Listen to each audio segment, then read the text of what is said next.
Today we're in the canton of Neuchâtel and we are going to see one of Switzerland's lesser known spectacular wonders called the Creux du Vent.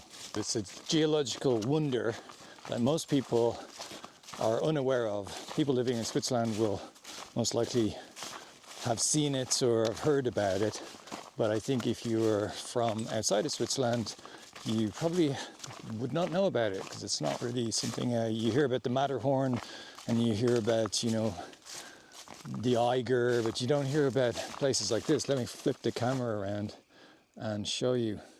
If I zoom in a bit, we're going to be going up there, hopefully. We're starting a bit late today, so let's see how we do. But the idea is to get to the top of this dramatic amphitheatre, this naturally carved out amphitheatre of rock. And there's quite a few people walking on the trail today. We are not alone. Clearly everyone's coming to see the autumn colours, which I think is the best time of year to come here. It really is amazing how nature gives so much, not just for us to eat and survive, but also visually how beautiful nature is with such golden colours everywhere. It really is spectacular when you look up at the trees and all the different shades of orange. You look at the cliffs in the background, and if it comes up on the camera, you can see behind these high mountain cliffs. It's nature's firework. It's swan song before the winter. Well, it's almost Halloween, so it's the right time of year for fireworks. So nature's letting off its own fireworks, which ironically are forbidden in these forests for obvious reasons. Yeah.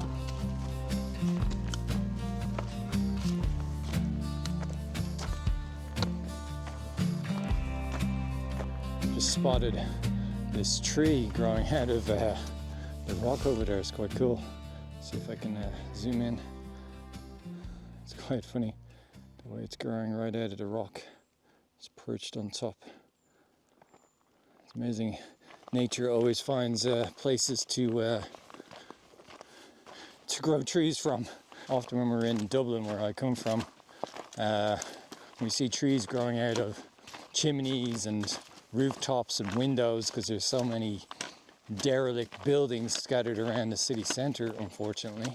We were just talking about the meaning of the name Creux du Vent, which is again the name of this geological feature, this natural amphitheatre. And what does it mean again? Creux du Vent? A creux is a hollow, and Vent is just the name of the place. Doesn't mean anything as far as I know. Vent's hollow.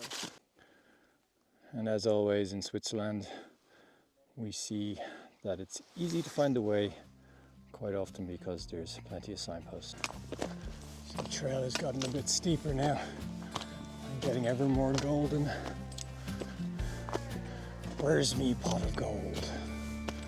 I don't know where the pot of gold is. There's plenty of golden leaves.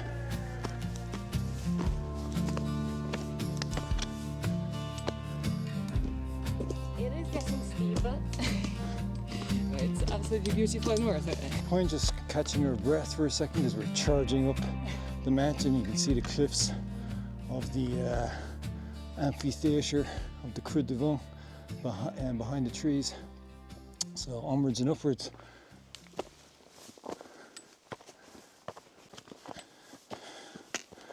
About 16 years ago, I hiked the Grand Canyon and went camping at the bottom of the Grand Canyon in the US, and it was August temperatures. Hiking out of it was probably the hardest hike I've ever done. But this Creux du Vent, this hike we're doing today, kind of reminds me a little bit. It's a bit like, not on the same scale of course, but the way it wraps around this amphitheatre kind of makes me think a bit of the Grand Canyon. If you ever go hiking in Switzerland and that you see on a sign like we have seen a bit earlier, 1 hour to the top, whilst it might not assume you're almost running up the hill like we have been doing, it does assume a very steady pace, so be warned, if you go slowly it might be more an hour and a half. This is not a difficult hike by any means, but it's certainly steep and a bit slippy with some loose rock. We're just talking to some friendly hikers who were asking us how far it is down to the bottom, because this is actually a loop walk that you can do. You can go up on top and then come back down a different way. And they're saying it's pretty wet and slippy as you go up higher, but yeah, hopefully it'll be okay.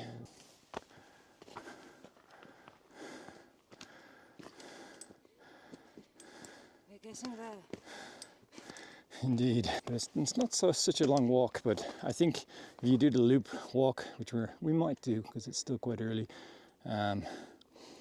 it's about 4 hours. But I think we're going faster than anticipated. You see the sun now starting to set behind the top of the Creux devant. You can see now down towards Tatiana and back out into the valley beyond. It's a nice view of the Creux devant from this vantage point. Yeah, it's definitely slippy here, so I have good footwear. The rocks are quite jagged and also smooth at the same time, so you need to take care where you put your feet. And also I'd recommend some hiking sticks.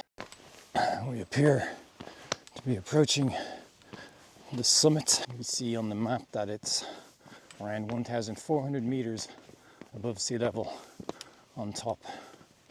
So quite a ways up. Big hill. A big hill. By alpine standards, it's not the Matterhorn or Mont Blanc or the Eiger, but it's still a pretty big hill. The Creux devant was created in 3 phases, starting 140,000 years ago in a glacial period, and then carved out in 2 other glacial periods. And it sits on top of another valley called the Val de Traverse. Did I pronounce that wrong? Val de Travers. Val de Traverse. I knew it was Val de Traverse, but I said Val de Traverse, didn't I? Looking over here, this cloud covering the mountain looks pretty cool over there. It's kind of a little layer of cloud sitting on top of the hills. But yeah, let's continue on and get some better views. Check this out. It's very oh wow. Be careful of the edge. And I'm not talking about the U2 guitarist.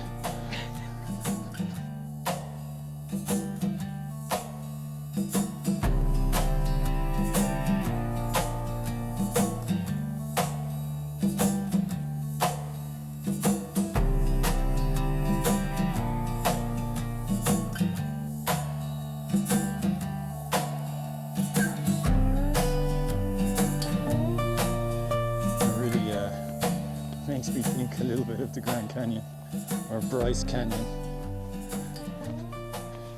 It's a sort of similar kind of aspect, different colour rocks, and obviously not in the desert. And we just entered that little bit that seems to be a private property, but we're still allowed to walk here. We're just asked to be mindful of our litter and not leave dogs off the lead and that kind of thing. It's kind of crazy that it's private property. But great that we're able to walk here. There's another nice view. Just switch around the camera. Check that out there. You can actually see where a bit has collapsed. Looks like, I don't know how recent, but it looks like not so long ago. It's fairly fresh looking.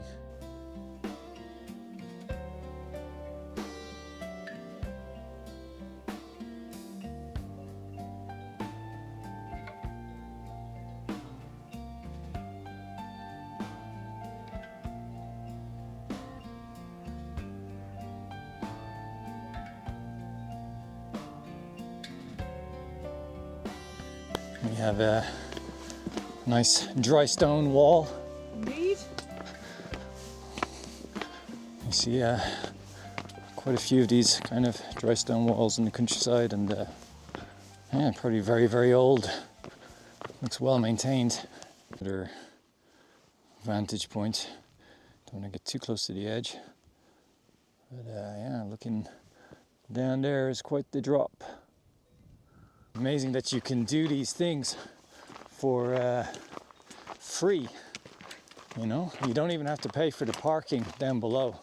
Unlike other countries, certainly in Ireland and Britain, they make you pay for parking virtually everywhere, which is a disgrace in my opinion, because it should be accessible to everybody of every income level and not just exclusive to people who can afford to pay for the parking.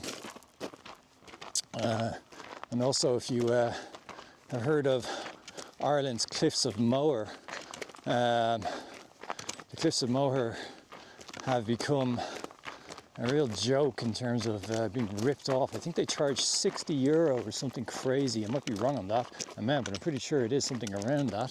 €60 charge to just see the Cliffs of Moher. I mean, they're nice and everything, but charging people 60 quid, or charging people anything, frankly, to just see some natural beauty is a disgrace. It's like they have to constantly commodify areas of natural beauty. Let us know in the comments what you think of that, but I personally can't stand it. And places like this should remain free of charge, and you should not have to pay in to see nature, basically. I mean, what do you reckon? I absolutely agree. I think it's quite absurd to have people pay for something that's a natural beauty. It should be, made illegal. It should be government owned and just free access. Well, I think the Cliffs of Moher are government owned. I'm not 100% sure of that. That makes it worse. But maybe they're not, but I think they might be. Let us know in the comments if you know. You can just see the line of the high Alps, and yeah, just this spectacular 360 of where we're at. Some cows in the field with their cowbells.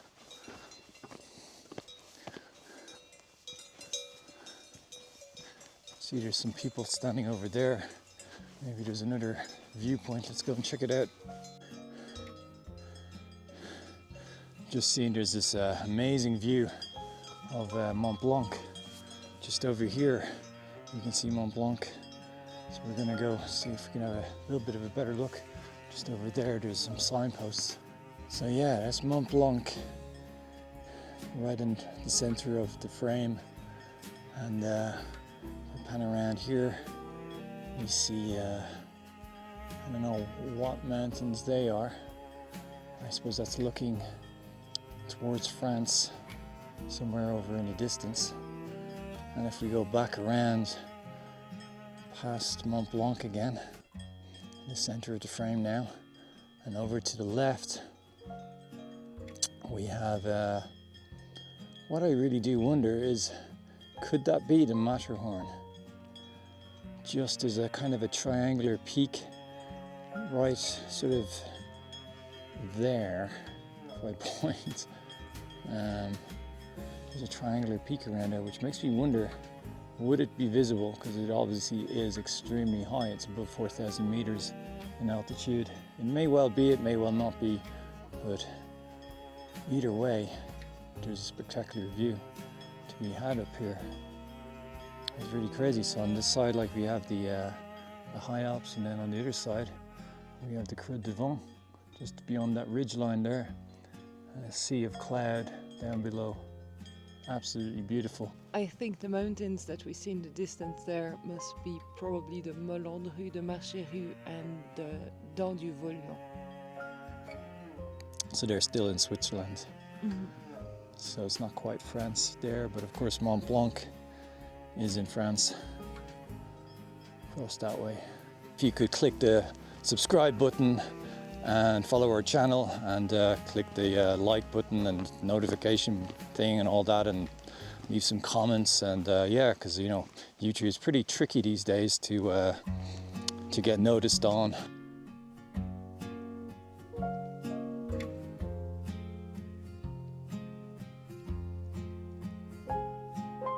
So we're being a bit mad and we're doing the entire loop, which I suppose we're about halfway anyway, but it's a bit of an unknown how steep it's going to be on the other side. So we're hoping that it's not going, I don't think I need my sunglasses anymore. We're hoping it's not going to be too steep on the side going down, because it was fairly steep going up, and yeah, it's a bit slippy with the types of rock that are around here. They're quite jagged and sort of smooth. So yeah, hopefully that's not going to be too bad.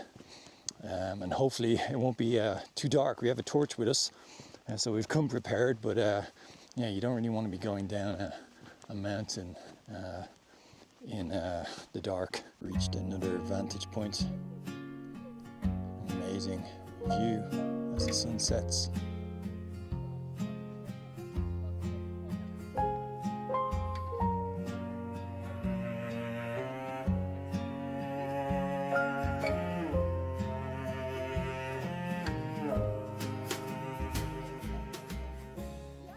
I guess that's why there's so many people up here at this time of the evening, because there is actually a car park over here. Unfortunately, we are not parked there. We are parked at the bottom of the Creux de Vent. So we have to go all the way down towards where the sign says, I think, Les Oulions. Is that how you pronounce it? Les Oulions? Les Oulions. Les Oulions. Almost had it correct. I think we're going to be walking in the dark. Hopefully our torch battery lasts. I think I see a deer or something over there. Yeah, something in the field. But yeah, hopefully our battery lasts, because yeah, it's quite a ways away and it is going to be dark.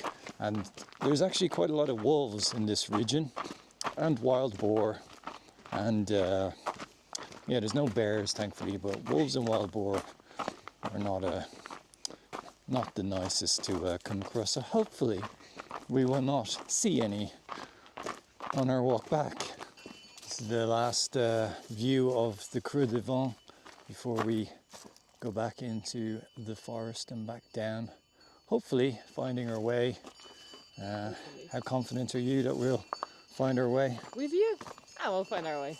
If it were up to me, we would eventually, but it wouldn't be the shortest way. Well, nope. We made it back in one piece after 2 hours of switchbacks down the mountain. It was In the night. in the night. Everything was completely pitch black. Couldn't see a thing. Luckily, we had a torch with us, so we could at least see where we were going. And thankfully, we had those hiking sticks because it was super slippy. But yeah, we didn't get eaten by any wolves or werewolves for that matter. And yeah, so overall brilliant hike, highly recommend it, and see you in the next video.